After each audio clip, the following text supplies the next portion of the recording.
wabarakatuh.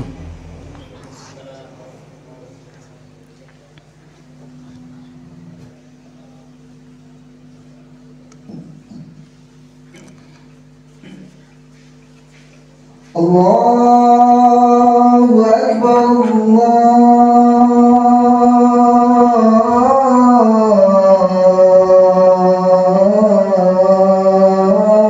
Allahu Akbar. Allahu Akbar.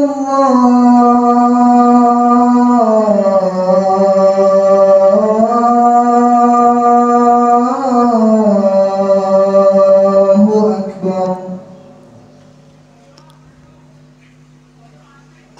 Asyhadu an la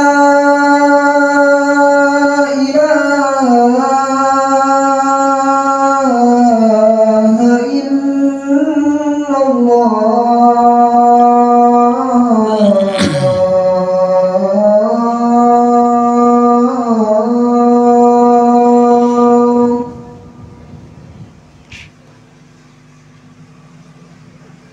Asyhadu an la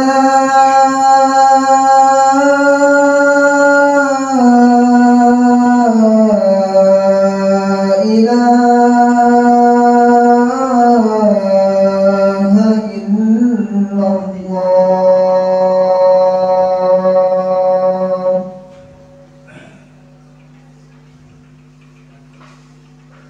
Asyhadu anna Muhammadar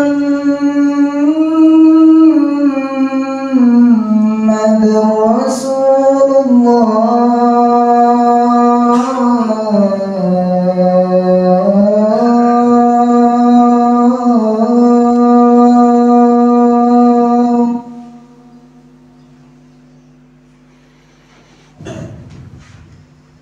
Asyhadu anna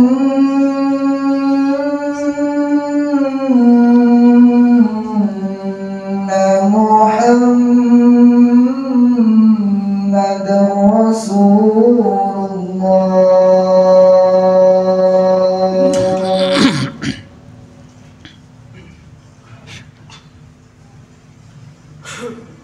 Hayya 'alas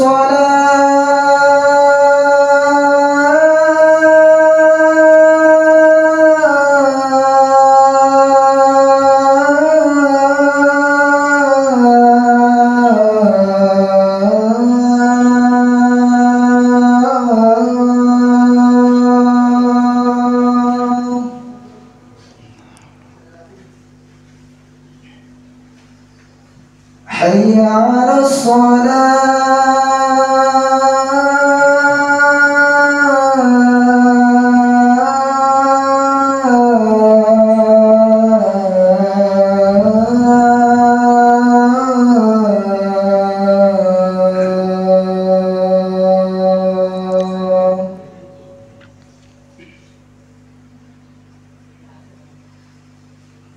حي على الفلاح.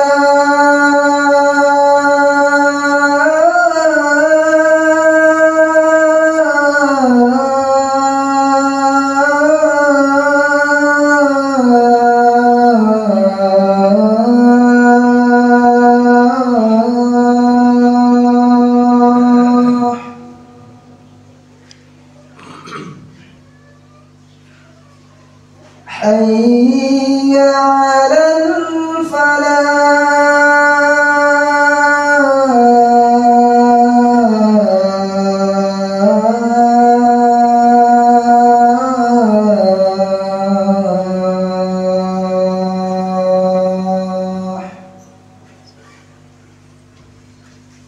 الله أكبر.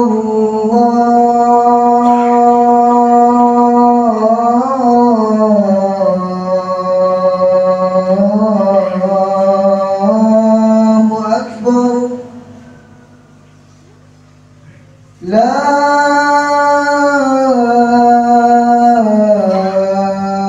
إله إلا الله.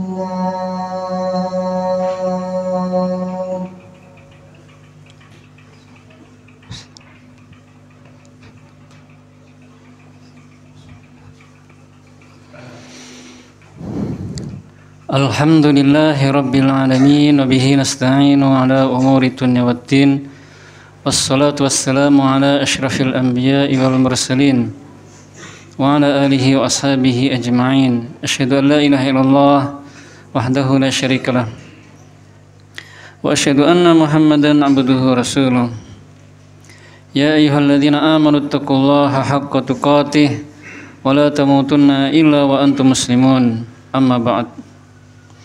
Kaum muslimin jamaah salat Jumat rahimakumullah, marilah kita senantiasa meningkatkan takwa kita kepada Allah Subhanahu wa taala, karena takwa adalah sebaik-baik bekal untuk menuju di kehidupan akhirat kelak. Wa tazawwadu fa inna khairaz zadi taqwa.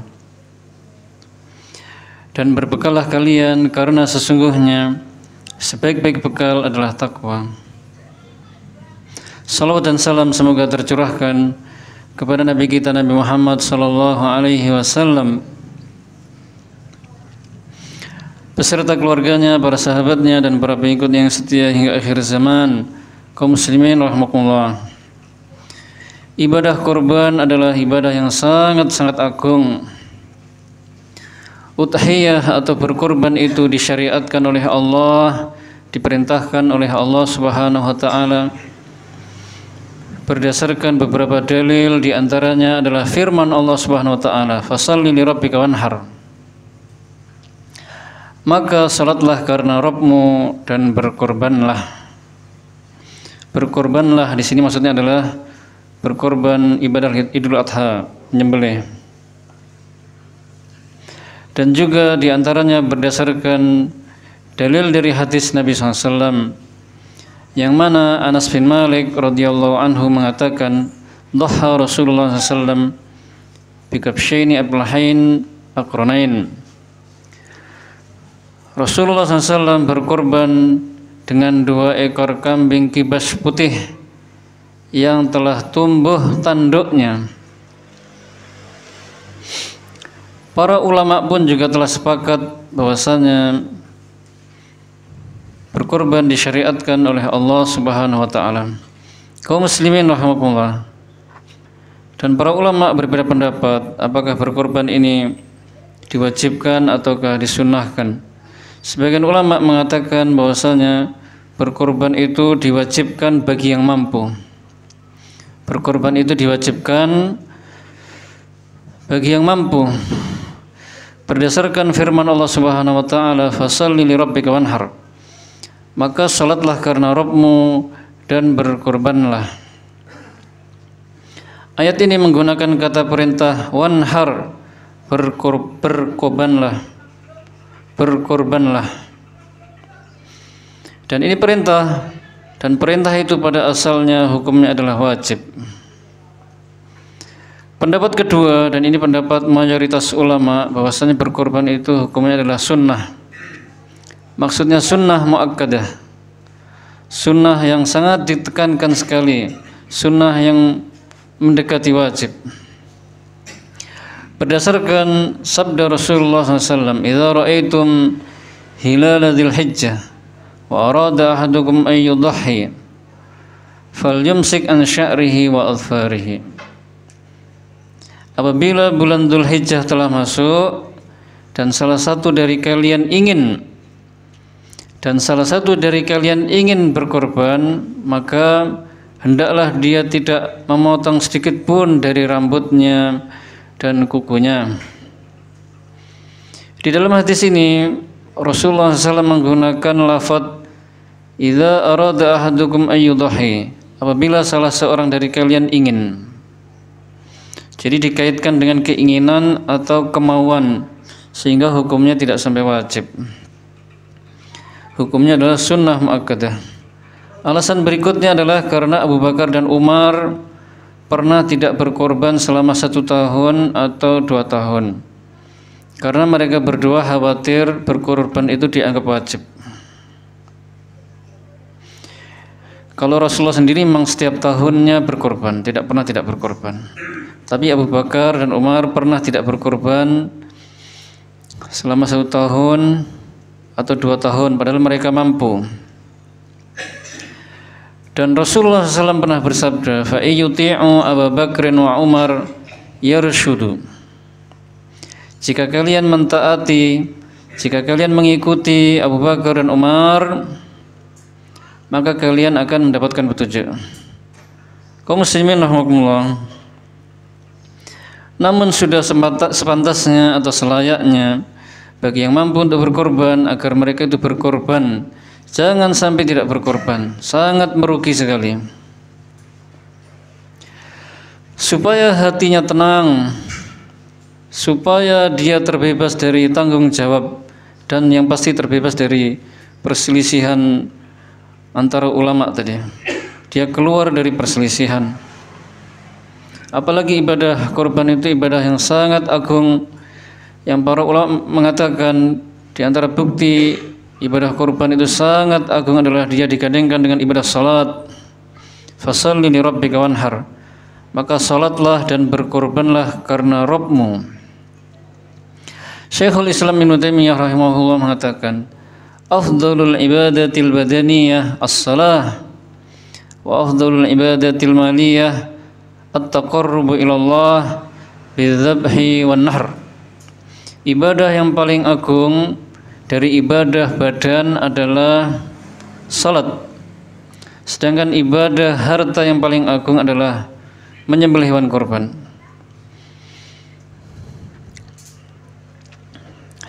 Tetapi kaum muslimin, kita lihat banyak sebagian kaum muslimin itu pelit sekali.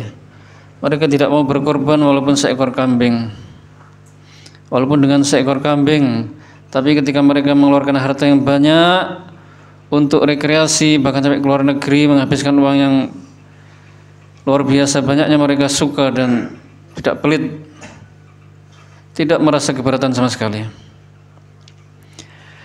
Nabi Ibrahim alaihissalam begitu patuhnya kepada Allah Subhanahu wa taala, bukan hanya berkorban dengan seekor kambing atau sapi, bahkan anaknya pun dikorbankan, dijadikan sebagai korban atas perintah Allah Subhanahu wa taala. Begitu ikhlas dan patuhnya beliau kepada Allah. Karena patuhnya dia kepada Allah dan tunduknya, akhirnya Nabi Ismail diselamatkan dan diganti dengan seekor kambing yang sangat besar. Aqulu qouli hadza wa astaghfirullah li wa lakum wa lisairil muslimin min kulli dhanbin fastaghfiruhu innahu huwal ghafurur rahim.